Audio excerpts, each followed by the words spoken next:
आज के इस वेबिनार में सेशन में आप सबका स्वागत है। आ, मुझे बड़ा खुशी हुआ और कल मैंने जब पहले का वीडियो देखा तो मुझे बड़ा ही दुख प्राप्त हुआ वर्मा जी का सुन के, वर्मा जी के बारे में सुन। इतना परेशान है बेचारे इससे। जो हमारा सेशन, जो वो उनका ट्रीटमेंट ले रहे हैं, उनको कोई तकलीफ नहीं है, बोलते हैं मुझे कोई तकलीफ नहीं है। पर फिर भी डॉक्टर ने बोल दिया किडनी निकालना पड़ेगा, शायद पेनक्रियास निकालना पड़ेगा और डायलिसिस पे जाना पड़ेगा और पता नहीं क्या क्या बातें बता। वो 8 महीने से त्रस्त हैं, बहुत ज्यादा त्रस्त हैं और बिल्कुल ही एकदम से अ, उनको देखने से लग रहा था कि बड़े वो, उनका डिटरमिनेशन है उनका कि मैं इस पे बिल्कुल भी ट्रीटमेंट पे, इस ट्रीटमेंट पे नहीं जाऊंगा जब तक कि मेरे पास अवेलेबल जो भी सिस्टम मेरे पास अवेलेबल है, नेचुरोपैथी है या और भी कुछ है, तो उस पे जाऊंगा इंस्टेड ऑफ की एलोपैथी पे जाके और ट्रीटमेंट लेना। कीमोथेरेपी ले रहे हैं काफी टाइम, बहुत ही ज्यादा चीजें परेशानी में है। और बिल्कुल इस समय टाटा, जब हम लास्ट टाइम तो टाटा मेमोरियल में थे वो और कह रहे थे कि मैं बिल्कुल तुरंत 8 दिन से यहाँ पे हूँ और मुझे कुछ समझ में नहीं आ रहा है, कोई परेशानी नहीं है, मुझको देखने में लगता है मुझे कोई परेशानी नहीं है। और जब से कीमोथेरेपी छोड़ी है उनका खाना भी अच्छा सा हो गया है, उनका बाल बाल भी वापस आ गए हैं और बड़ा वेट भी बढ़ गया है। जो लास्ट टाइम वेट लॉस हो गया था वो भी काफी बढ़ गया है। पर उनका सिर्फ यही कहना है कि भैया जीने से अच्छा है, इस तरह का जो जी रहे हैं उससे अच्छा है कि मैं नेचुरोपैथी पे जाऊं। मैं आश्रम चला जाऊंगा, 6 महीने 8 महीने आश्रम रह जाऊंगा, जितनी मेरी जिंदगी है उसमें रह जाऊंगा आश्रम। पर मैं एलोपैथिक ट्रीटमेंट नहीं कराऊंगा, ये 100%। और उनके घर वाले उनको प्रेशर डाल रहे हैं, नहीं आपको ट्रीटमेंट कराओ, किडनी निकलवाओ और ये सब, तो दिमाग में उनके सब यही। पर उनको बड़ा, मुझे ये जान के बड़ी खुशी है कि वो सक्सेना जी से परामर्श ले रहे हैं और सक्सेना जी के उनके कार्य के कारण से उनका बहुत ही उनको आराम मिला है और बहुत ही उनको अच्छा महसूस हो रहा है, कीमोथेरेपी के दौरान में भी और बाद में भी।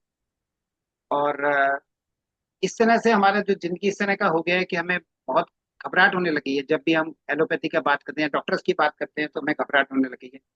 और अभी कल ही मैं एक वीडियो देख रहा था जिसमें कह रहे थे ट्रीटमेंट जो है ना, जो आजकल जो वो जो टेस्टिंग हो रही है वो 1000 रुपए में, 1200 रुपए में टेस्टिंग हो रही है और फेक टेस्ट रिजल्ट आ रहे हैं। तो हमें ये भी नहीं समझ में आ रहा है कि वो एक्चुअल में है कि नहीं है। हम उसके हिसाब से अपना जिंदगी को पूरा होल्ड कर लेते हैं और ट्रीटमेंट पे चले जाते हैं और पता नहीं चलता कि वो सही है कि नहीं करता। तो इससे अच्छा अगर यही है कि अगर हम अपने नेचुरोपैथी को, जैसे अपना सिस्टम को, जैसे हम खाने पीने को अपना ठीक करें, खाने को इम्प्रूवमेंट करें, लाइफ स्टाइल से करें। सत्याना जी ने बहुत अच्छे बताया कि जो हम खाते हैं उसी से हमारा जीवन, उसी से बनता है। हम अच्छा खाएंगे तो अच्छा रहेंगे, अच्छा ये लाइफ स्टाइल रहेगा हमारा। तो इसी के लिए बहुत ही अच्छा जो हम सीधा हमारा सेशन चल रहा है, बहुत ही अच्छा चल रहा है, बहुत ही अच्छे से, बहुत ही डिटेल में हमारे सत्याना जी बता रहे हैं।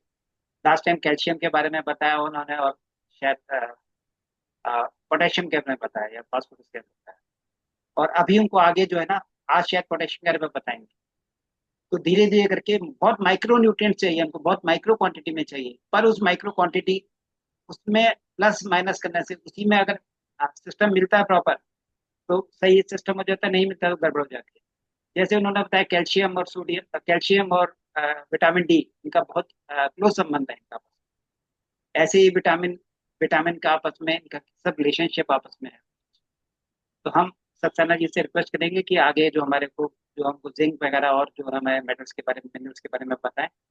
और बहुत ही ज्ञान वृद्धि हो रही है, और जब इसको दोबारा जब हम देखते हैं, सुनते हैं ध्यान से, तो लगता है कि हम एक हेवन में आ गए हैं, जो हमको एक बहुत अच्छा, जो बैठे बैठे हमको इतना अच्छा सब मिल रहा है।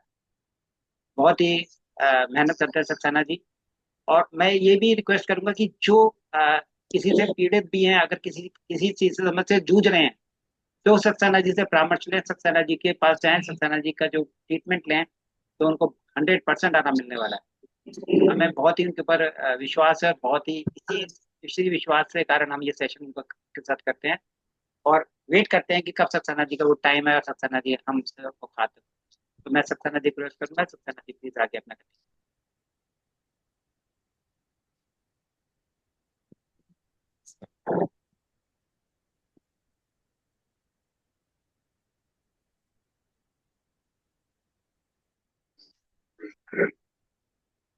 सबों को प्रणाम। आवाज मिली मेरी? हाँ जी। ठीक आवाज मिल रही है? हाँ, बिल्कुल तो सही आ रही। ऑर्गेनाइजर नैराज सर तो हैं ही, श्री देवी जी भी आ गई हैं, और इंदू जी भी आ गई हैं। इंदू जी, आज कुछ आप बदली बदली सी दिख रही हैं। मुझे लगता है कि जो लिखवाया था आपको, आपने कुछ फॉलो किया तो कुछ परिवर्तन दिख रहा है मुझे आपके चेहरे से आज। चलो अपन बाद में बात करेंगे इसके ऊपर। सर लेकिन गोवा। आप, सर गोवा घूम के आई हूँ ना आजकल। अच्छा, गोवा का है। और पांडे सर भी आ गए हैं आज। हम लोगों का फॉर्चून है कि मतलब आज पांडे साहब ने फिर ज्वाइन किया है। पांडे साहब, जरा आप दरवाजा खोलें अपना। सुजाता जी, खिड़की बंद नहीं करिए आप। नमस्कार है ना? सभी को प्रणाम। पवन शर्मा जी आ जाइए आप भी। पांडे साहब, आपने अभी सुन ही लिया होगा एक कैंसर पेशेंट के बारे में, नीरज जी के जो उद्बोधन था, है ना? वो पिछले 8 महीने से मेरे साथ ट्रीटमेंट में भी है, डाइट प्लानिंग में, और कीमोथेरेपी भी ले रहे हैं। हर बार कीमोथेरेपी के बाद उनका जो ब्लड एच बी था, हीमोग्लोबिन, वो 4 और 6 आ जाता था। हर बार उसको बढ़ाते थे, फिर उनको कीमोथेरेपी होती थी। Every week he is going for chemotherapy. मैं एवरी टाइम उसको मतलब राइज अप करता था। नाउ एट प्रेजेंट पोजीशन ये है कि डॉक्टर्स आर वेरी कंफ्यूज के एक्चुअली में वो properly they can not diagnose. उनका कहना है कि वो पेन क्रिया को ढांक रहा है। क्या पेन क्रिया के अंदर डेवलप हुआ जो एडिनो कार्सिनोमा है? राजेंद्र वर्मा साहब को, जो पिछली बार हमारे यहाँ आए थे, हम उसी पे डिस्कस कर रहे हैं। एडिनो कार्सिनोमा बोला है। एडिनो कार्सिनोमा क्या होता है? ये हमारे ग्लैंड के ऊपर होता है, ग्लैंडुलर होता है। तो अगर उसके ऊपर अगर ये हो जाएगा, अगर ऊपर ट्यूमर हो जाएगा तो इंसुलिन एक्सेस हो जाएगा, हाइपर इंसुलिनिमा हो जाएगा। अगर अंदर हो जाएगा, बीटा सेल बंद हो जाएगा, तो इंसुलिन बनना बंद हो जाएगा, तो हाइपरग्लिसीमिया हो जाएगा। तो both condition are not detected there right now. Patient जो है बिल्कुल खा रहा है, पी रहा है, डाइजेस्ट कर रहा है। अभी कीमोथेरेपी बंद हुई तो now he is recovering slowly, gradually he is recovering. And there is no, I think there is no any symptom. Maybe this disease may be that there is a amyloidosis. Some parts of the amylose are overlapping the intestine and over the pancreas. उसकी वजह से हमको x ray में या हमारे investigation में वो दिखता है कि ऊपर कुछ है, ढका हुआ है, दबा हुआ है। अगर वो दबा हुआ होता तो हाइपर इंसुलिनिमा होता। अगर अंदर अंदर हो गया होता तो हाइपरग्लाइसेमिया होता। ठीक है, दूसरा डाइजेशन प्रॉपर हो रहा है आदमी को, तो मतलब ना तो एंडोक्राइन की एक्सोक्राइन खराब होने की संभावना है, और हाइपर ग्लूकोज नहीं हो रहा तो डायबिटीज होने की संभावना नहीं है। दोनों बातें नहीं है। अब पेशेंट को अगर हम खोल के देखेंगे तब समझ में आएगा कि यार वास्तव में है क्या चीज, है ना? अभी तो आपको इमेज में दिख रहा है सब। अब इमेज में पूरा कंफर्मेशन नहीं हो रहा है, प्रॉब्लम ये है। फिर दूसरी बात मेरा कहना ये होता है कि what is the survival rate after the treatment of the allopathy, survival rate without the treatment. मरना तो दोनों में ही है। ट्रीटमेंट करा के आप कितने दिन सरवाइव करेंगे, उनके पास भी कोई डाटा नहीं है, कोई ऐसा आंकड़ा नहीं है, ना लिख के दे सकते कि वो आप इतने दिन जिंदा रहोगे। अगर आप ट्रीटमेंट नहीं कराते तब भी आपके पास कोई गारंटी कार्ड नहीं कि आप इतने साल और जी लोगे। तो आपको एक मौका मिला है, उस मौके में आप काम करो।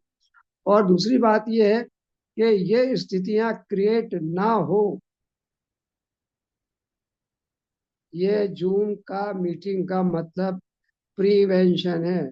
ऐसी स्थितियां क्रिएट ना हो कि आप डायग्नोस के चक्कर में फंसे हैं, डायग्नोस ही नहीं हो पा रहा, प्रॉपर नहीं हो पा रहा। अपने आप को स्वस्थ रखें, ईश्वर ने आपको शरीर दिया है, की जिम्मेदारी आपकी है, किसी और की नहीं है।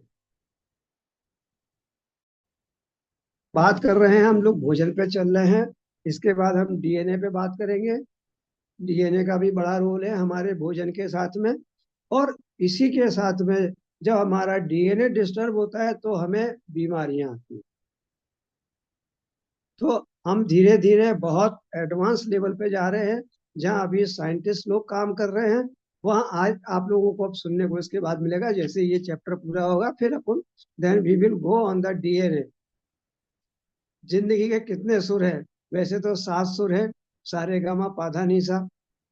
लेकिन हमारे अंदर कितने सुर बजते हैं? कितने सुर है हमारे अंदर? कौन कौन से सुर कब बजते हैं?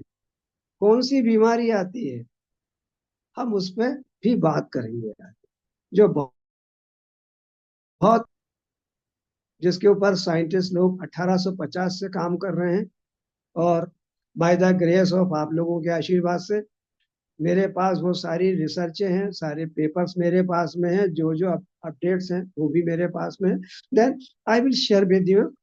मैं आप लोगों के साथ में उसको भी शेयर करूंगा, क्योंकि मैं चाहता हूं जितने लोग जुड़े सब स्वस्थ रहें। We are going to prevent, prevention is the better than cure, I think so. तो अगर हम प्रिवेंशन में रहेंगे तो बीमारी नहीं आएगी। और इसी तारतम्य में हम आगे चलते हैं।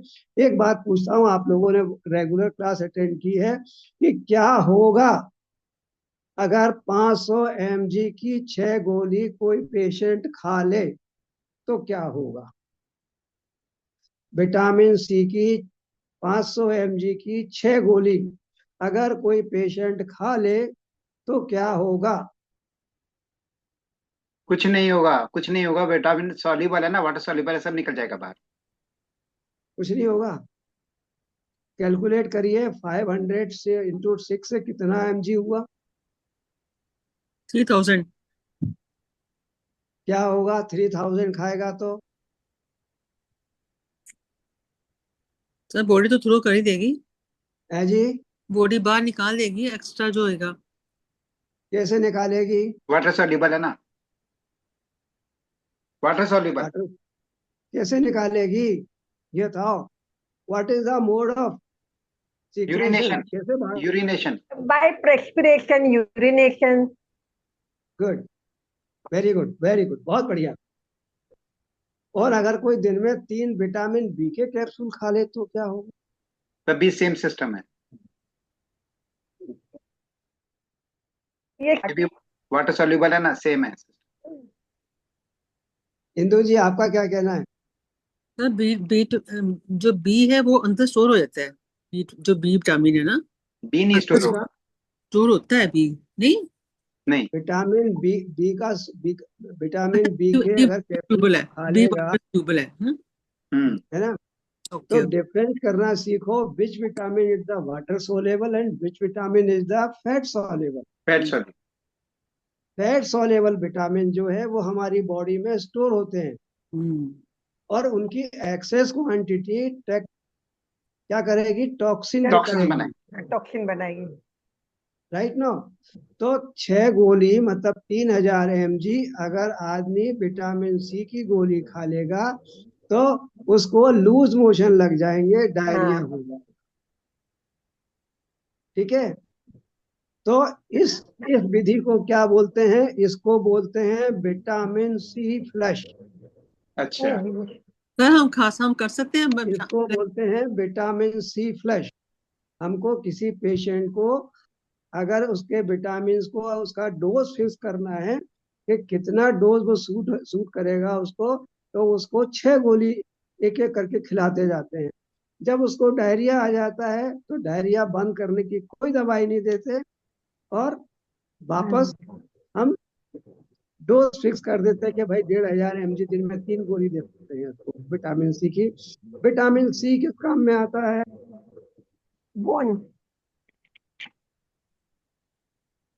विटामिन सी का क्या काम है? What is the function of vitamin D? Vitamin C क्यों खाना चाहिए? विटामिन सी इम्यूनिटी अच्छी होती है, इम्यूनिटी। बोन्स बढ़िया। अच्छे बनते हैं, क्या बोन्स अच्छे कैंसर बनते। क्या कैंसर पेशेंट को विटामिन सी की गोली खिलाई जाना चाहिए या नहीं? पड़ेगी। थोड़ा गुड, बिल्कुल सही है। स्ट्रेंथ आएगा उसको। हाँ बिल्कुल, विटामिन सी की गोली खाने से उसकी इम्यूनिटी पे फर्क आएगा। बिल्कुल सही है आप लोगों का, ठीक पढ़ाई ठीक कर रहे हो। सर अगर अच्छा हमने लगा। पोषण लगाने हो तो विटामिन सी ज्यादा खा लें? अगर हम क्या चाहते बोला? हैं पेट अच्छे से साफ हो जाए, लूज मोशन लग जाए, तो विटामिन सी नहीं, ज्यादा। देखिए देखिए क्या होता है कि जैसे आंवले का जूस अगर आप इस्तेमाल करते हैं तो आपको लूज मोशन लगने की संभावना होती है, डायरिया, दैट मुझे इज नहीं कॉल्ड। होता। दूसरा, अगर आप करेले का जूस पीते हैं तो आपको डायरिया हो सकता है। कुछ भी ग्रीन वेजिटेबल्स का जूस पीने पे आपको डायरिया हो सकता है। इसका मतलब क्या होता है? आपकी बॉडी जो ग्रीन वेजिटेबल है उसने वो डिटॉक्सिफिकेशन का काम करना शुरू किया। तो हमको यहाँ पे डायरिया बंद करने की कोई दवाई नहीं लेना चाहिए, बॉडी को उसको फ्लैश आउट करने देना चाहिए। समझ में आया आप लोगों के? तो चलिए, आज हमारा फास्फोरस हो चुका था। ये आज हम बात करते हैं नमक के ऊपर। नमक आप लोग नमक तो आप लोग सॉल्ट खाते से भी डिटॉक्स पेट साफ होता है। अगर सॉल्ट का पानी पी लो ना तो भी डायरिया हो जाता है। इसका? सॉल्ट का पानी, नमक का पानी पी लो तो भी पेट साफ हो जाता है। नहीं, नमक के पानी को ऐसे नहीं होता। नमक के पानी को पिला करके जो एक योग होता है, दैट इज कॉल्ड द शंख प्रक्षालन। ये उसका नाम नोट कर लो आप, शंख प्रक्षालन। शंख प्रक्षालन में क्या होता है? आदमी को मल आसन में बैठा करके गुनगुना गर्म पानी पिलाते जाते हैं और है ये स्थिति आती है उसकी कि जैसा पानी वो इनटेक करता है वैसे ही पानी आउटपुट में चला जाता है। सेम चीज के लिए एलोपैथी में एक मेडिसिन आती है जो आपको खाने के बाद ये पानी पीते रहो, एक स्थिति के बाद आपका जो आपका इंटेक है वाटर का वैसा का वैसी वाटर इंटेक बाहर आ जाता है। वो एलोपैथी में जब करते हैं जब किसी पेशेंट की कोलोनोस्कोपी कराना होती है। देखते हैं अगर मैं पर्यावरण को कोलोनोस्कोपी करते हैं उस समय पे ये वाली दवाई दे करके उसकी जो बड़ी आंत है उसको साफ कर लेते हैं। और हमारे योग में शंख प्रक्षालन है जिसको हम करते हैं तो हमारा वही क्रिया। लेकिन इसके बाद में क्या है? शंख प्रक्षालन के बाद में हमें केवल खिचड़ी खाना है, वो भी घी के साथ में, अच्छी मात्रा में घी डालना है ताकि हमारी इंटेस्टाइन जो ड्यू टू नमक के कारण जिनमें थोड़ा सा रफनेस आई है उनके अंदर लुब्रिकेशन आ जाए। स्मूथ हो ठीक है? जाए। सर हम क्या हाँ। सीख सकते हैं शंख प्रचालन? मैं थोड़ा बोलना चाहता हूँ सक्सेना जी। हाँ पंडित जी बताएं। ऐसा है, ये जो अभी सक्सेना जी ने बताया है, these are the things for the sake of knowledge. आपको ठीक है, ज्ञान होना अच्छी बात है, लेकिन उसका स्वयं पे प्रयोग अगर करना है तो किसी भी विशिष्टता प्राप्त व्यक्ति के मार्गदर्शन में, Guidance में। उनकी देखरेख में करें।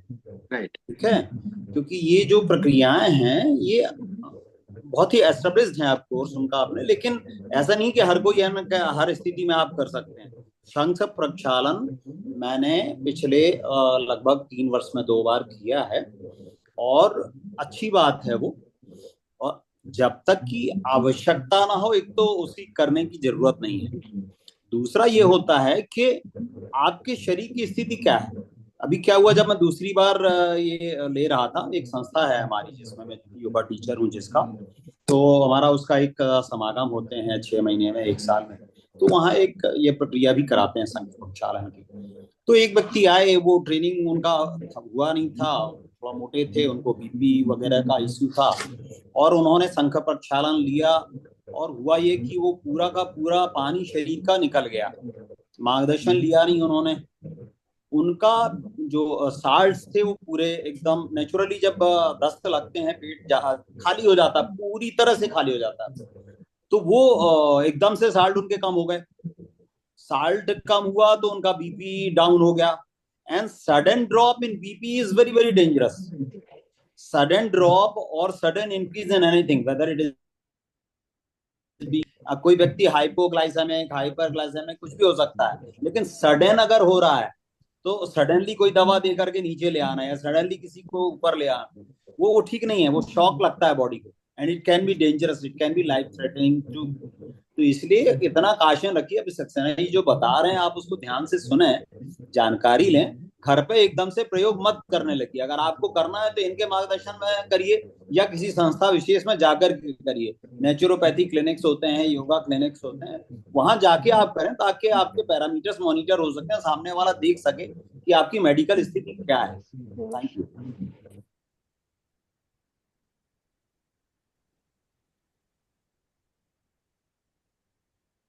चलिए, तो पांडे जी ने जो मैं बात कहना चाहता था वो पांडे जी ने बोल दी, क्योंकि ये जवाब था इंदु जी का कि हम घर में कर सकते हैं। ठीक है इंदु जी, समझ में आया क्या? अच्छा। डिटेल में समझा दिया पांडे जी ने, सर कुंजक तो किया जरूरत ही नहीं पड़ी मुझे कुंजक किया बोलने की। हैं, मैं तब शंख प्रचालन भी कर सकते होंगे। चलिए अब अपन आगे चले नमक पे। नमक का दूसरा नाम है scientific sodium, SODIUM, sodium.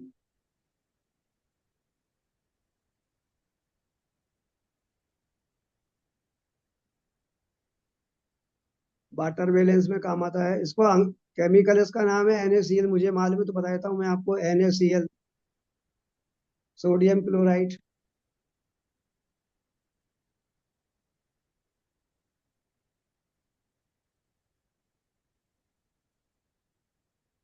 Question बाद में बात पूछ लीजिएगा जिसको पूछना है बीच में, अभी चैट मत करिए। कैमरा खोल लीजिए, ध्यान से सुनिए, नोट कर सकते हैं तो नोट करिए।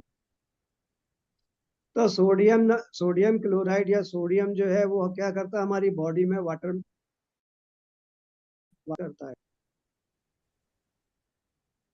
लिखते जाओ, फटाफट बता देता हूँ, फिर बाद में अपन करेंगे इसको, मैं डिस्कस कर दूंगा एक ही आइटम पे। ऑस्मोटिक प्रेशर को मेंटेन करता है ये, normalise osmotic pressure. Then I will tell you what is the osmotic pressure.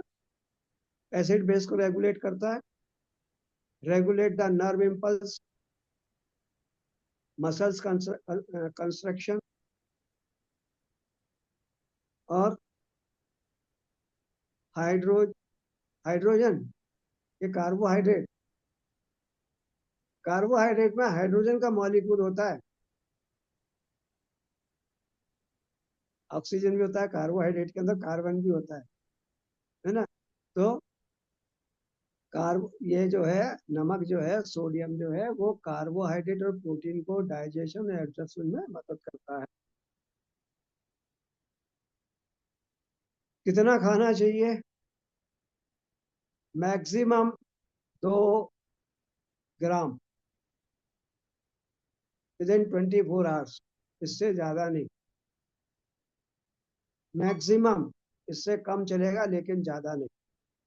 It is the higher limit to 2 gram, 2000 mg।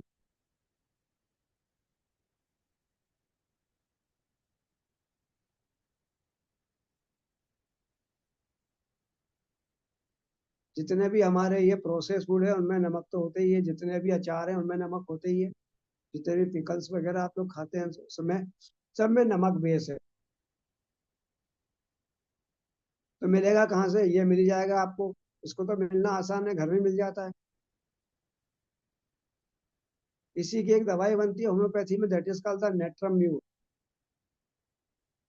Sodium chloride में नेट्रम म्यू। सर स्पेलिंग इसकी नेक्टोमीन कुछ बोले ना आप? NU अब वो तो दवाई का नाम बोला है मैंने, क्या करूँ लिख अच्छा करके? Okay NUTM natrum mur, NETARM natrum mur, MUR natrum mur.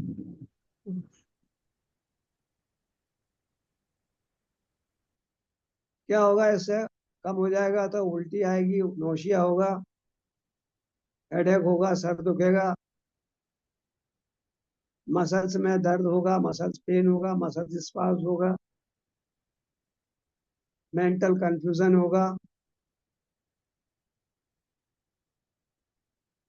Cardiovascular disturbance होगा और BP डिस्टर्ब होगा। एक्चुअली में नमक क्या करता है, हमारा सोडियम क्या काम करता है? उसका काम ये है कि आप, ये BP के पेशेंट को बोलते हैं ना नमक कम करने के लिए, नमक क्यों कम करने को बोलते हैं? उसका कारण ये है कि नमक अगर खाएंगे तो नमक हमारे पानी को एब्जॉर्ब करता है, स्टोर करता है, रोक के रखता है। तो हाइपरटेंशन के पेशेंट में अगर एक्सेस वाटर डिपोजिशन होगा या तो ब्लड वॉल्यूम बढ़ जाएगा। जब ब्लड वॉल्यूम बढ़ जाएगा तो हार्ट को ज्यादा काम करना पड़ेगा। इसलिए बोलते हैं अब हाइपरटेंशन के पेशेंट को कि नमक खाओ। नमक कम खाने का मतलब क्या हुआ कि हम वाटर बैलेंस को कम रखें ताकि उसके अंदर बढ़े नहीं। ठीक है, इसलिए नमक कम खाना चाहिए BP पेशेंट को।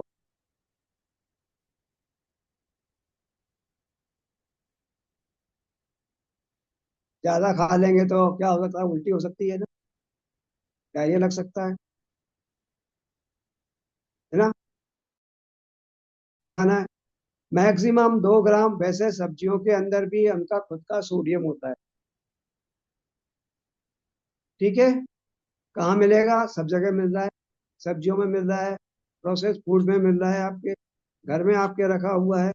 सेंधा नमक यूज करिए, that is called the rock salt. ये जो समुद्री नमक है ये सोडियम क्लोराइड होता है, तो ये वाटर होल्डिंग कैपेसिटी बढ़ाता है बॉडी के अंदर। अच्छा, टेस्ट तो बढ़ाते ही है, खाने का टेस्ट तो आती नहीं अगर नमक नहीं होता। कितने लोग हैं जो नमक डाल के खाते हैं ऊपर से?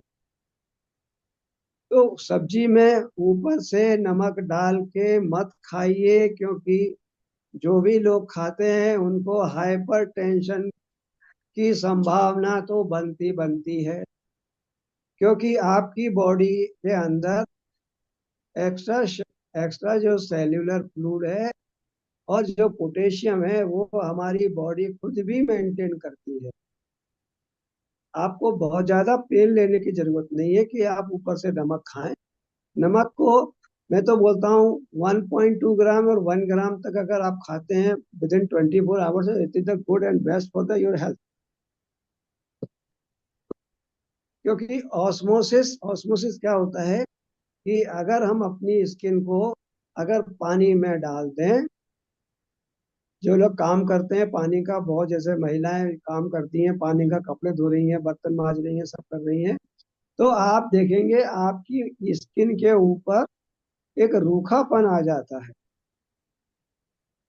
क्या हुआ? पानी के अंदर आपका जो ऑयल था, जो यहाँ से निकला था, सब जो स्किन से जो ऑयल निकला था नेचुरल, वो आपका पानी के साथ में तो that is called the osmosis.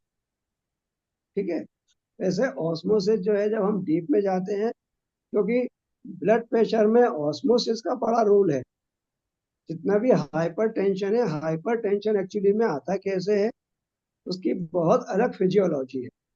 लेकिन हम क्या करते हैं उस फिजियोलॉजी में, बजाय रूट ऑफ काज के ढूंढने के, हम केवल सिंपल गोली दे करके काम चलाते हैं।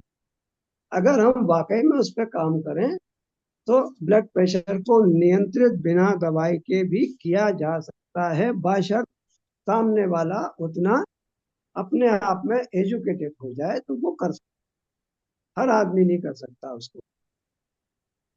ठीक है ना। चलिए, कितना टाइम बचा है नीरज जी? आज तो टाइम काफी हो गया। आधा घंटा बचा है। अरे अभी तो बहुत टाइम बचा है। चलते हैं पुनः आगे। पोटेशियम देखो, इसी के साथ आ गया ना, सोडियम और पोटेशियम, इन दोनों का साथ है। तीन चीजों का बड़ा साथ है, सोडियम, पोटेशियम और कैल्शियम। कभी भी अगर हाइपोपोटेशियम होगा, that is called the kalaemia, इसका मेडिकल नाम है कैलेमिया। तो हाइपोकैलेमिया जब भी होगा, पेशेंट बिस्तर पे आ जाएगा। ठीक है, कैल्शियम बॉडी में नहीं होगा तो इंसुलिन का सीक्रेशन नहीं होगा। ठीक है, और नमक नहीं होगा तो अभी पांडे जी ने सुनाया ही था कि मतलब क्या स्थिति बनती है। तो सारी चीजें हमारी बॉडी में बैलेंस रहना चाहिए। कोई भी चीज ऐसा नहीं कि हमें कोई अच्छी लग रही तो उसको हम खाएं, that is called the balance your diet, right no, right. Potassium का काम क्या है? Maintain the protein and carbohydrate metabolism. Carbohydrate कहाँ मिलता है? बताओ कहाँ मिलता है कार्बोहाइड्रेट? वो है घी, दूध, चीज सब में मिलता है सर। नहीं, दूध में नहीं, दूध में नॉन होता है वेज, लैक्टोज, दूध फ्रूट्स में में लैक्टोज होता है। फ्रूट्स में भी है। रोटी में, हाँ, रोटी रोटी में गेहूं, सबसे ज्यादा, सबसे ज्यादा। गेहूं, ज्वार, बाजरा, मक्का, रागी, है ना, फ्रूट्स और में क्या है, मैंगो और में कौन सा, जितने भी अनाज है सबके अंदर कार्बोहाइड्रेट है। CHO पूरा कार्बन साइकिल है।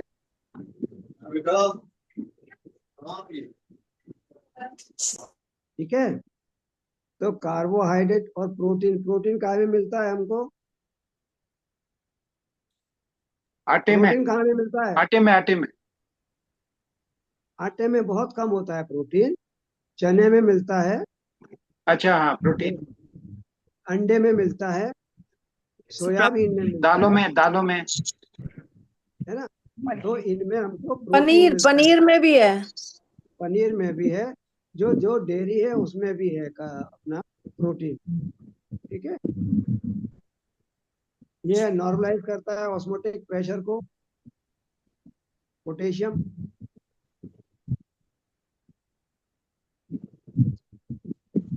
और बॉडी के अंदर जो एसिड बेस है उसको मेंटेन करता है। बॉडी का कितना होता है पीएच, कितना होता है बॉडी का, ब्लड का कितना पीएच है हमारी? 7.4।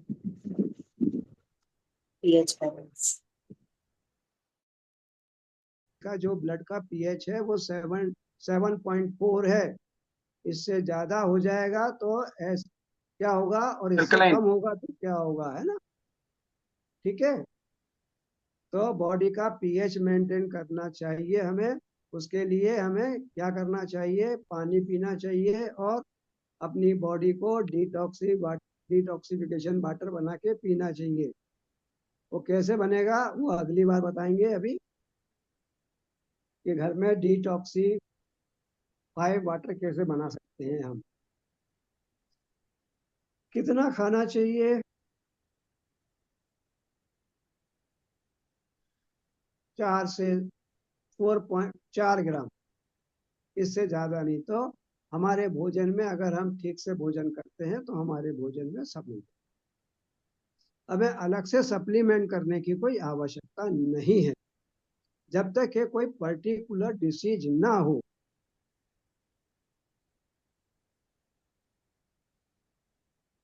इसकी कमी से हाइपोकैलेमिया होता है। हाइपोकैलेमिया अपन बाद में डिस्कस करेंगे, आप लिख लीजिए इसको, हाइपोकैलेमिया। अपन इसको डिस्कस करेंगे क्योंकि ये अच्छा खासा चैप्टर है। हाइपर हाइपोकैलेमिया जो है क्या क्या सिम्टम देता है, वो बहुत खतरनाक स्थिति होती है। और जब भी hypokalemia, kalaemia means the potassium, जब भी पोटेशियम कम होगा हमारे इंसुलिन पे भी फर्क पड़ेगा, हमारी शुगर बढ़ेगी उसके साथ। तो ये हम इसको बाद में करेंगे। कि जो symptom of the hypokalemia and what is the treatment of the hypokalemia. ठीक है, वेजिटेबल में मिल जाता है, ग्रेन्स में मिलता है, गेहूं चावल रोटी सब में थोड़ा थोड़ा मात्रा होता है, तो आपको मिल जाता है, इसमें परेशान होने की जरूरत नहीं है। पर आपकी बॉडी में ये चीजें लगती हैं। तो बनाना में भी होता है, बनाना में भी होता है पोटेशियम। यस, पोटेशियम होता है इसमें, आपका टेंडर कोकोनट वाटर में होता है। चलो अगला चले।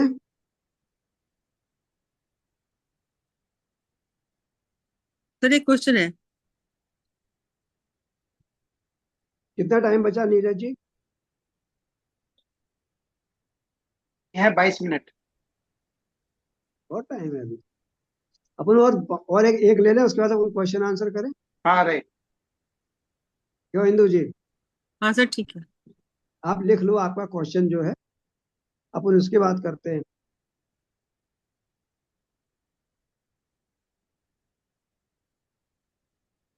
ठीक है, कहाँ मिलेगा? वेजिटेबल मिल जाएगा आपको, कोकोनट में मिल जाएगा, ग्रेन में मिल जाएगा, इन सब में आपको मिल जाएगा, तो टेंशन पालने वाली कोई बात नहीं है। अब आते हैं अपन मैग्नीशियम के ऊपर। mg,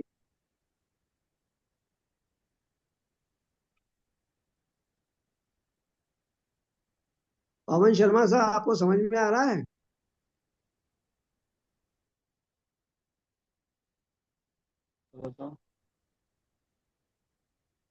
हाँ जी बिल्कुल समझ में आ रहा है, बिल्कुल। सुजाता जी, आपको समझ में आ रहा है? क्योंकि आप रेगुलर लेते तो आपको बहुत अच्छे से समझ में आता और आपके मेमोरी में चला जाता, क्योंकि इतना शॉर्ट में बता रहा हूं मैं। 1.5 पन्ने के चैप्टर हैं ये, मैं आपको 3-3 लाइन में लिखा रहा हूं ताकि आपको याद रहे। जितना डीप में ले जाएंगे उतना क्या होता है, हमारी मेमोरी से जल्दी वॉश आउट होता है, अच्छे से याद रहेगा। तो चलो मैग्नीशियम पे बात करते हैं। ये हमारे बॉडी फ्लूइड को रेगुलेशन करता है। सोडियम और potassium both are the responsible for the water management of the body. कम भी इनका नुकसानदायक है, ज्यादा भी नुकसानदायक है। ठीक है, ये मतलब जिसको बोलते हैं ना चीप चीप है ये दो हमारी बॉडी के लिए, क्योंकि हमारी बॉडी में इंट्रासेलुलर के ऊपर इन दोनों का बहुत बड़ा रोल है। अंदर जो फ्लूइड है हमारे सेल के, उसके लिए बहुत बड़ा काम है। तो सोडियम और पोटेशियम जब भी कम ज्यादा होगा, आपको सिम्टम आएंगे और हॉस्पिटल में जमा होने की, एडमिशन की जरूरत पड़ती है। अभी जनरली देखो ना, लोग जो धूप में घूम रहे हैं अभी गर्मी के कारण, जिनको सन स्ट्रोक लगता है, उनमें कुछ भी हो सकता है। डिफिशियंट मतलब हाइपो नेट्रेमिया हो जाता है, हाइपोनेट्रीमिया या हाइपोकैलीमिया हो जाता है, या बोथ हो जाती है। एंजाइम, ये एंजाइम को, मैग्नीशियम एंजाइम को करता है, एक्टिवेट करता है, मोटा मेटाबॉलिज्म को रेगुलेट करता है, कार्बोहाइड्रेट प्रोटीन को, सब चीजें जरूरी है आपकी बॉडी को। लेकिन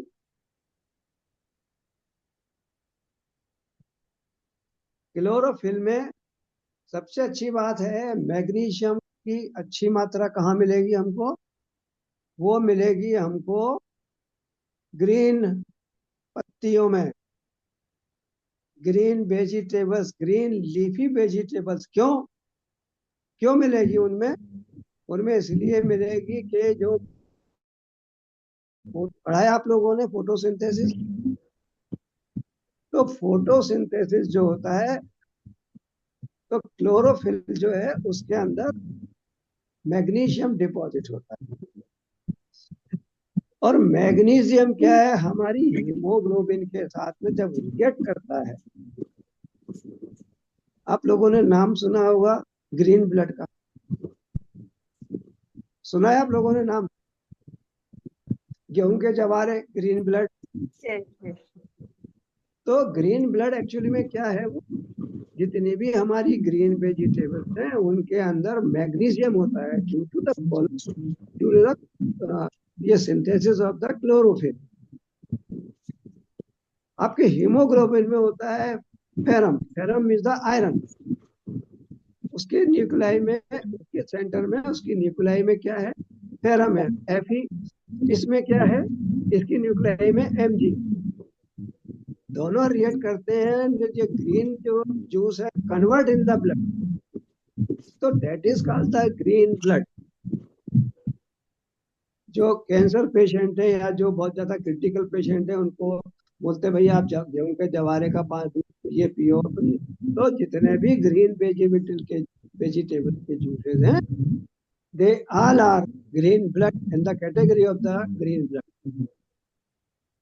तो हमको, लेकिन इनके साथ में हमेशा ग्रीन ब्लड के साथ में इनके अंदर आयरन का कंटेंट भी होता है। तो हमें ग्रीन वेजिटेबल्स के साथ में विटामिन सी का इस्तेमाल या लेमन का इस्तेमाल करना चाहिए।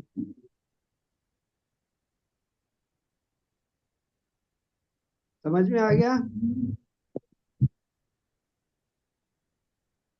ठीक है।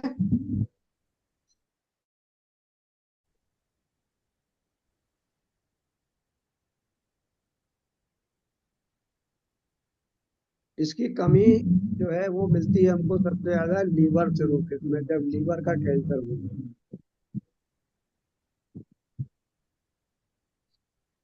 मैग्नीशियम की कमी से हमारे मसल्स में क्रैम्प भी होता है, क्योंकि इसका काम क्या है, जो हमारी आर्टरीज और वेन है उसको रिलैक्स करने का भी काम है।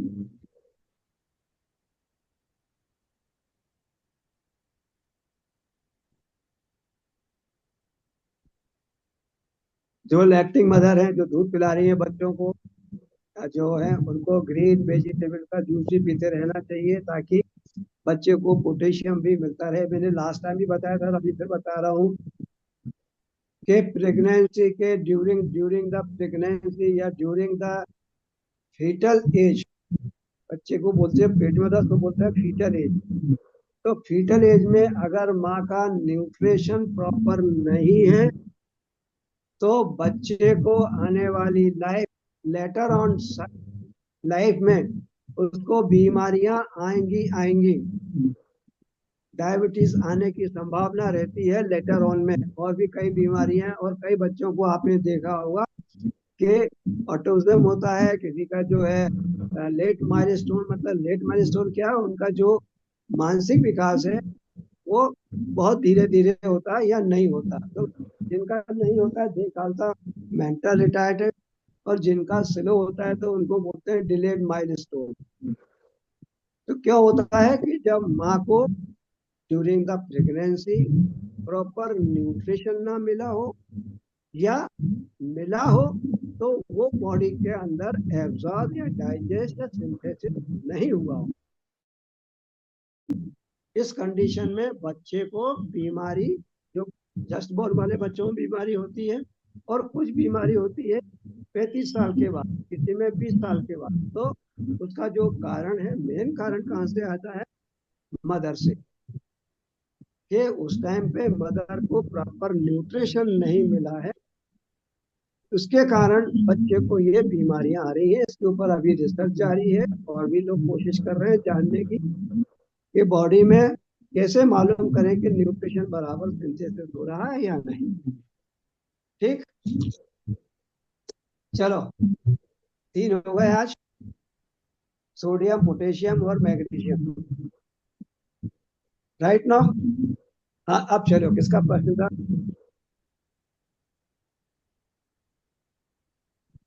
आपके प्रश्न कितने हैं? उन्होंने पूछा था कि आइस का इरिटेशन हो रहा है तो उसके लिए क्या करना चाहिए। आइज में इरिटेशन के लिए पहले ये देखो कि धूप के कारण तो नहीं हो रहा, कंजंटाइवा तो नहीं हो रहा, धूल मिट्टी तो नहीं गई है। कई कारण है आँख के इरिटेशन के कारण, आइज में इरिटेशन के कारण। तो पहले फिजिकल देखो, अगर फिजिकल में कुछ मिलता है तो ठीक है, नहीं तो फिर इंटरनल देखो।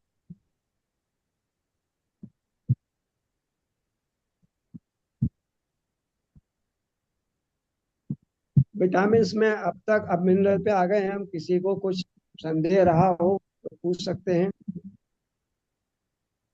अच्छा, आपने ऑटिज्म क्या ने बताया ना, ऑटिज्म के बारे में।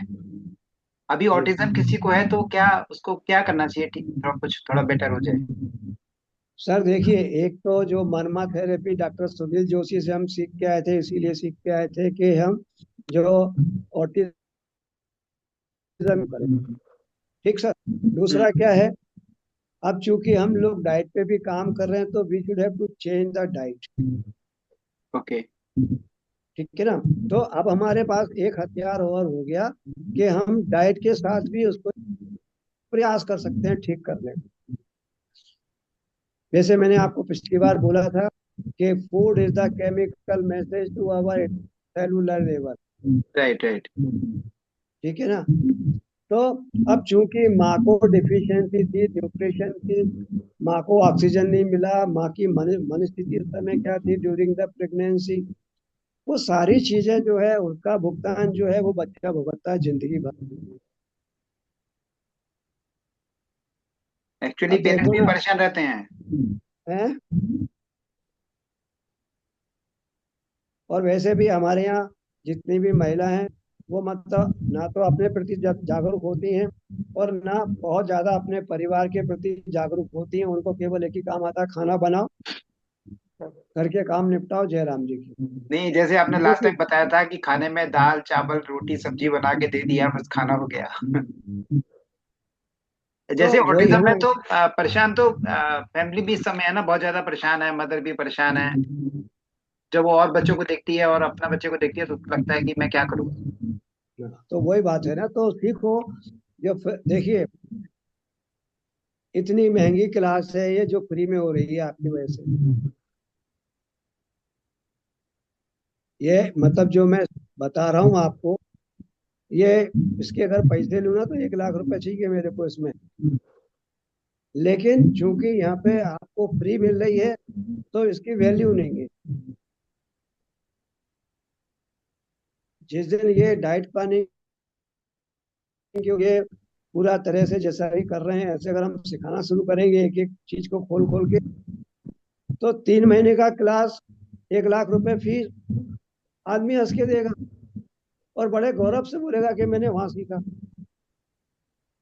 अभी यहाँ हम फ्री में दे रहे हैं तो उनको समझ में नहीं आ रहा, लोग आते ही नहीं है, सीखना ही नहीं चाहते।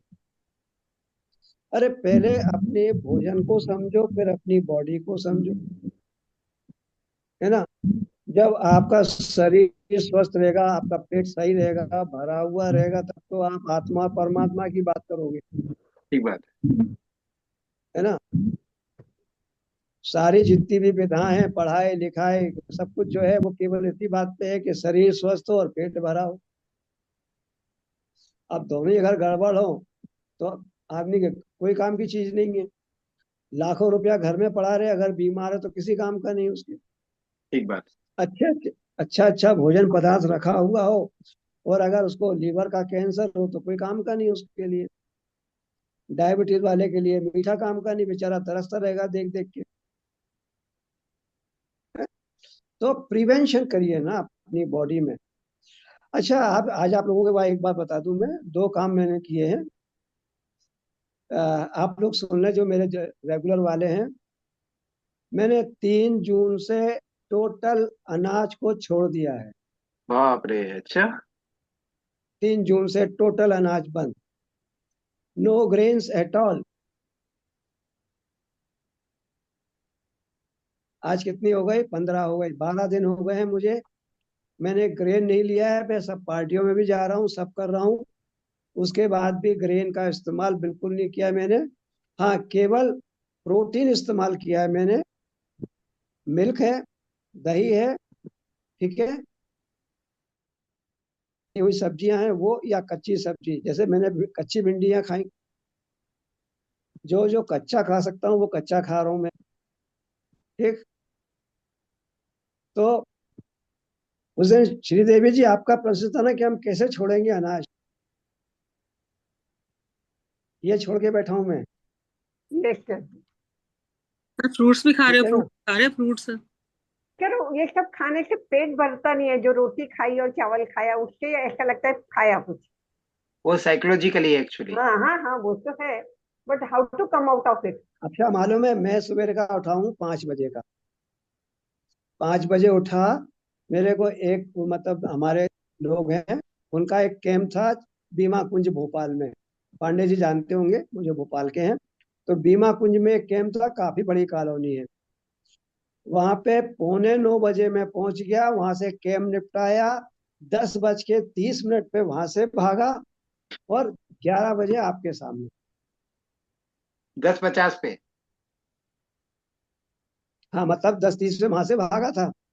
अब सब कपड़े अपड़े चेंज करके सब अपनी व्यवस्था बना करके 2 गिलास पानी पिया, नींबू पानी, बढ़िया शरबत बना करके, जिसे बोलते हैं शिकंजी, और आपके सामने हाजिर।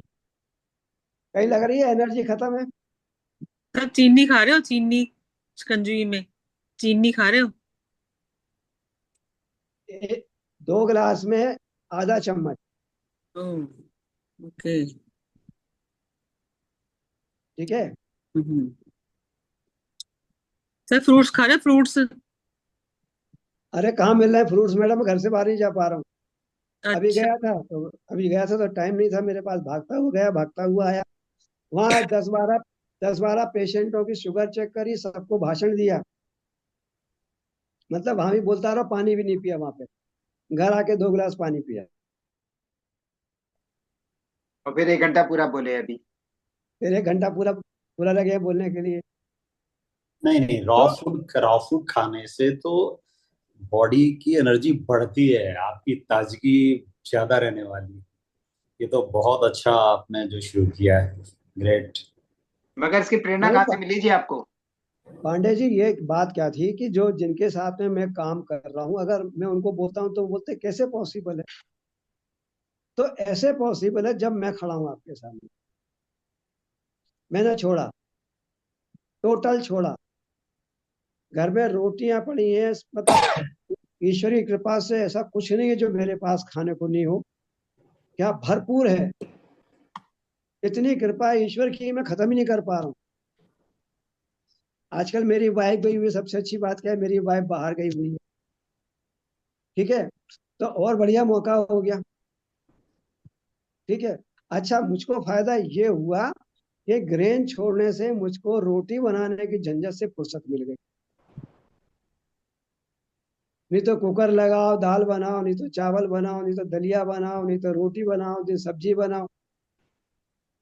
ठीक है, फिर बर्तन मांजो। अब मैं इतना खुश हो गया नीरज सर, आप सब लोगों को, कि मुझे अब कोई टेंशन नहीं है। मुझे लगता है कि जिंदगी में क्या चाहिए यार, सो हैप्पी, सो एनर्जेटिक। ठीक है। राइट। टाइम हो गया, किसी और का दूसरी कोई बात, आप प्रश्न दो नहीं है? बात बता रहे ना, दूसरी बात क्या? काहे की? आपने कहा ना 2 बातें बतानी, एक तो ये वाला, दूसरा?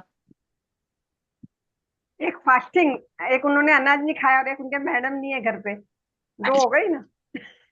दो हो गई ना, एक तो मैडम नहीं है। हाँ हाँ हाँ, एक और है, एक और है।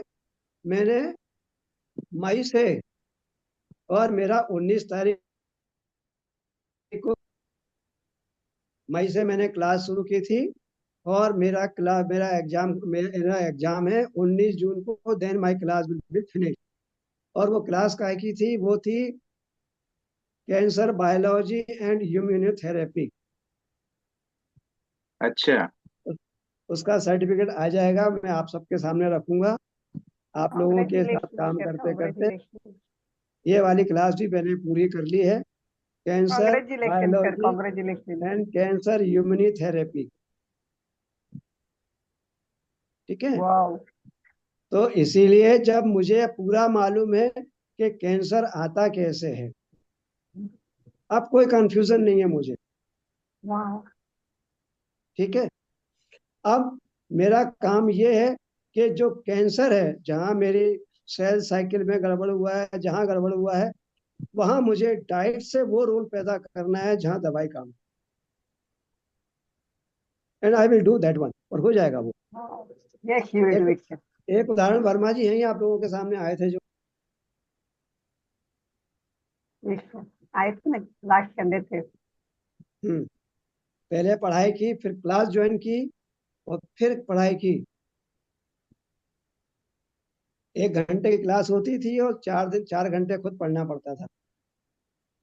ये तो है, सेल्फ स्टडी तो बहुत जरूरी है। ठीक है, वर्मा जी इधर ही है, हमारे साथ ही हैं। आ गए वर्मा जी, आ गए। सर मैं तो जुड़ा हुआ हूँ तभी से। आपकी क्लास मैंने पूरी अटेंड करी है, वो पांडे जी ने जो बताई थी वो भी सुनी, मैं तो हूँ, पर वो जरा मैं ज्यादा फेमिलियर नहीं हूँ इस चीज में, तो अभी मैंने करवाया। मैं आ गया हूँ, अभी भोपाल आ गया हूँ। बधाई हो आपको। हाँ, थोड़ा आ गया ऊपर हूँ आइए सर सर। भोपाल, और अरे मैं ऊपर आइए, आपसे ऊपर आइए ऊपर आऊँ। वर्मा साहब।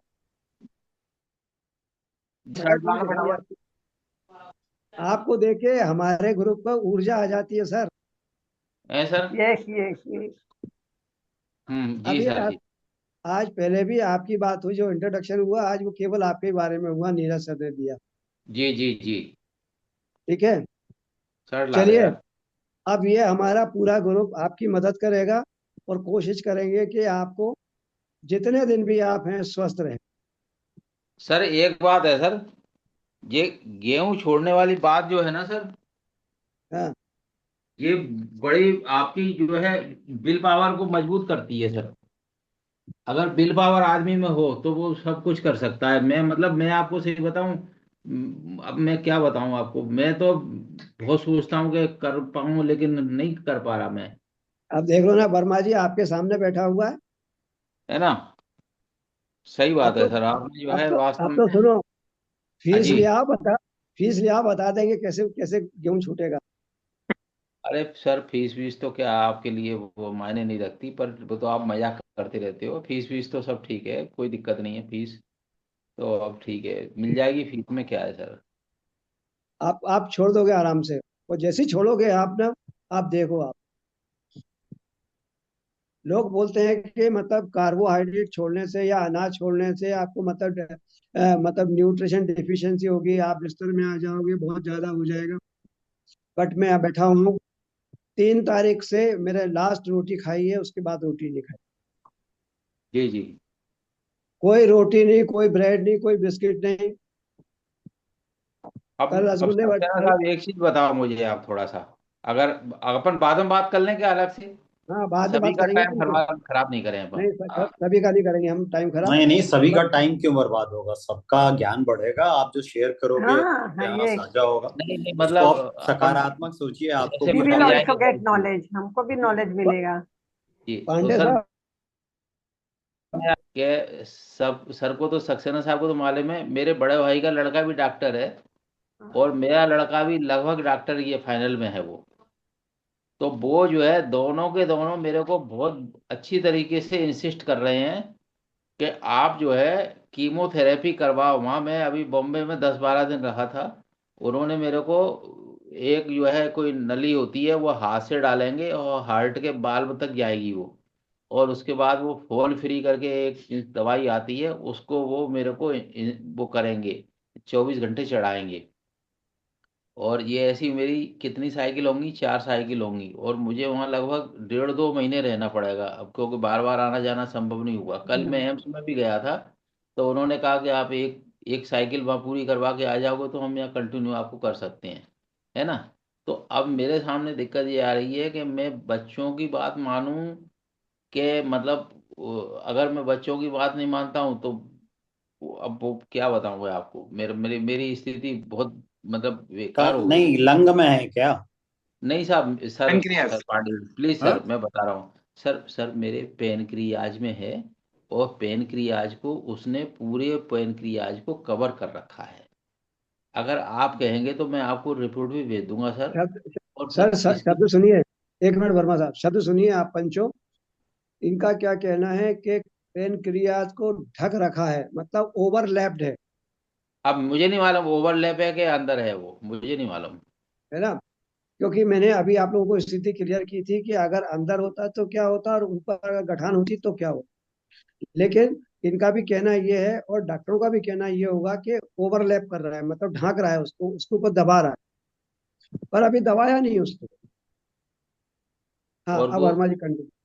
और वो जी कह रहे हैं कि अभी मेरी किडनी का टेस्ट भी उन्होंने करवाया था सर, कि आपकी राइट किडनी को भी, उस राइट किडनी की जो वेन है उसको भी उसने कर रखा है, तो किडनी भी आपकी उस समय जो खोलने पे जो स्थिति होगी वो निकालना पड़ सकती है।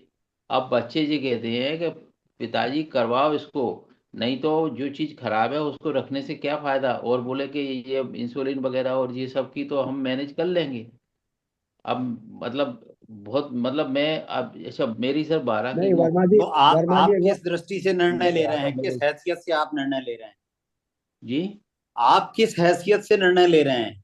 As a patient, do you think that you have got the expertise to decide? आपके पास एक्सपर्टीज है क्या इस बारे में, विशेषज्ञता है कि आप निर्णय लें?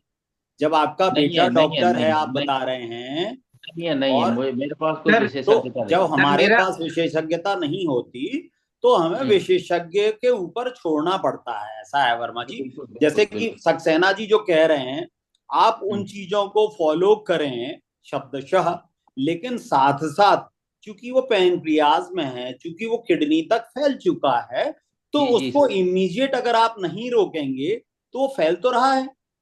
जी जी। ठीक है, तो आप अपना दिमाग अब क्यों लगा रहे हैं, जब डॉक्टर के भरोसे छोड़ना तो पड़ेगा, हमारे पास विशेषज्ञता तो नहीं है। मैं सर टाटा में गया था, टाटा में मैं पिछले 3 महीने से जा रहा हूँ। हाँ, टाटा वालों ने ही कहा है कि ये करवाना पड़ेगा आपको, तो अदरवाइज जो है अभी आपको नहीं, लेकिन सिटी, आप डिले करके कॉम्प्लिकेशंस को, जटिलताओं को बढ़ा रहे हैं ना। नहीं आपको साहब तुरंत डिले, निर्णय लेना चाहिए। नहीं मैं डिले नहीं कर रहा, मेरे को उन्होंने 18 तारीख दे दी है। हाँ, 18 तारीख। और सर मैं बताऊं आपको, मेरा जो ट्रीटमेंट है ना सर, अब मुझे अक्टूबर नवंबर में मालूम पड़ा था, अक्टूबर नवंबर से ही मैंने ट्रीटमेंट शुरू कर दिया। और मैं दिल्ली गया था, दिल्ली में मैंने वोल्टेज वोल्टेज है वहां पे भी दिखाया था, नहीं मतलब तो बड़े क्या एक्सपर्ट। ट्रीटमेंट किया उन्होंने? कीमो जब शुरू ही नहीं की तो क्या क्या किया? नहीं उन्होंने फिर वहाँ जी मेरे को बताया, डॉक्टर अमीश बोरा साहब थे, वो टाटा से ही निकले हुए थे। तो उन्होंने मुझे नेपैक्सिटोल और जेमसिटाबिन एक दवाई आती है उसकी कीमो मुझे बताई थी। और उन्होंने 12 कीमो मेरी उन्होंने करवाई इस पूरी, और मैं लगातार उनके मतलब उसमें रहा, मतलब 12 कीमो मैंने पूरी करवाई, उसमें मेरा ब्लड भी 6 ग्राम रह गया, मैंने 2 बोतल ब्लड भी चढ़वाया, और जो जो उन्होंने बताया वो सब कर रहा है। और पेनक्रियाज की एक टेबलेट बताई है मेरे को, पेनक्रियोफिलेट, वो भी ले रहा हूँ मैं। तो मैंने डिले नहीं किया। उसके बाद जब मुझे डॉक्टर ने ये कहा कि आपको तो ये लगातार कंटिन्यू करनी ही पड़ेंगी, क्योंकि ना तो वो जो ट्यूमर था ना घटा और ना बढ़ा, स्टेबल डिसीज हो गई थी। तो बोले आपको ये कंटिन्यू करना पड़ेंगी। तो फिर मैं हार थक करके कहाँ गया, टाटा में गया। तो टाटा में जो स्पेशलिस्ट डॉक्टर है, प्लीज सर सुनिए थोड़ा, प्लीज, ये स्पेशलिस्ट डॉक्टर है वहाँ, उन्होंने उनका मीटिंग मीटिंग होती है, पैनल बैठता है। तो उन्होंने कहा कि आप एट ए टाइम ये क्या नाम है, कीमोथेरेपी बंद कर दें 7 अप्रैल को। तो मैंने साहब उनके कहने से कीमोथेरेपी बंद कर दी। और फिर उन्होंने इन्वेस्टिगेशन मेरे बहुत सारे करवाए, पेट सीटी करवाया, बायोप्सी करवाई, और जाने क्या क्या करवाया वो सब। अब चूंकि वहाँ क्या है, लंबा प्रोसीजर है, तो डेट मिलने में थोड़ी देर होती है। तो इस पूरी प्रक्रिया में कितने आ गई, 10 जून आ गई है। और उनके नियमानुसार मैं 5 बार हो आया, टाटा में 5 बार हो आया। फिर उन्होंने मुझसे ये कहा कि आपको जो है ऑपरेशन करवा लीजिए, और किडनी भी निकाल देंगे, और ये बहुत मालूम पड़ेगा जी ये सब। तो फिर मैंने थोड़ा ऑपरेशन के लिए मैंने कहा सर अभी थोड़ा सा रुक जाएं, कुछ दिन बाद मैं करवा लूँगा, अभी मैं थोड़ा सा घर की परिस्थिति में उलझा हुआ हूँ। तो फिर उन्होंने मुझे साहब मेडिकल ऑन्कोलॉजिस्ट कीमोथेरेपी वाले डॉक्टर साहब के लिए भेज दिया। और उन्होंने मेरी फिर बहुत सारी जांचें करवाई। तो जांच करवा करके उन्होंने ये निष्कर्ष निकाला, ये फॉल फ्री करके वो दवाई आती है, इसका जो है हार्ट में नली वली जाएगी और आप कीमो करवाएं। और फिर मैं सर्जन से ही मिला, मैंने कि सर मैं एट ए टाइम अभी करवा लूँ अगर मान लो ऑपरेशन, तो क्या संभव है, कर देंगे आप? नहीं, बोले हम कीमो करेंगे 4, उसके बाद ही करेंगे। तो मैं स्पेशलिस्ट डॉक्टर जो टाटा के हैं उनके पूरी तरह से संपर्क में हूँ। और आदरणीय सक्सेना साहब ने जो मुझे बहुत अमूल्य जो चीजें बताई हैं डाइट के बारे में और ये सब चीजों के बारे में, मैं सब उनको भी पालन कर रहा हूँ। तो उनका कहना ये है कि अभी आप कीमो करवाएं, उसके बाद हम इसको रीअसेसमेंट करेंगे और उसके बाद देखेंगे कि इस दवाई से अगर फायदा पड़ गया तो फिर उसको और आगे जो भी करेंगे या जो भी होगा वो करेंगे। तो मैंने डिले नहीं किया है। अब चूंकि मेरे बच्चे हैं, बड़े हैं और समझदार हैं, और वो ओपिनियन देते हैं, एलोपैथिक हैं, वो ये कहते हैं पापा ऑपरेशन करवाओ, और जो डॉक्टर कह रहे हैं वो ही बिल्कुल सही है। तो मैं अब जब वीटो उनके पास है तो, और डॉक्टर भी कह रहे हैं कि वहाँ के, तो फिर मैं करवा ही रहा हूँ, मैंने रिजर्वेशन करवा लिया सर। वर्मा जी, मेरा एक फ्रेंड है, उनकी बेटी टाटा मेमोरियल में है, जी तो जी मैं साहब जी, उनका नंबर आपको लेके दूंगा, जब आप जाएंगे नेक्स्ट टाइम तो वो आपको हेल्प करेंगे। बिल्कुल सर, आपका इतना बड़ा एहसान होगा मेरे ऊपर, क्योंकि मैं टाटा में, मैं आपको सही बता रहा हूँ, टाटा में इतनी भीड़ है सर, और मैं 4 4 घंटे तक वहाँ उनके गेट पे खड़ा रहता हूँ, 4 4 5, और मैं नहीं, हर पेशेंट खड़ा रहता है। यस। तो ऐसा है, सुनिए यार वर्मा जी, आपने दिल्ली में जो केमो किया उसका कोई इफेक्ट ही नहीं पड़ा आपको अभी तक? इफेक्ट उसका मैडम ये इफेक्ट पड़ा कि वो बढ़ा भी नहीं लेकिन घटा भी नहीं। बट उसका जो इफेक्ट तो आना चाहिए ना, केमो लिया ना तो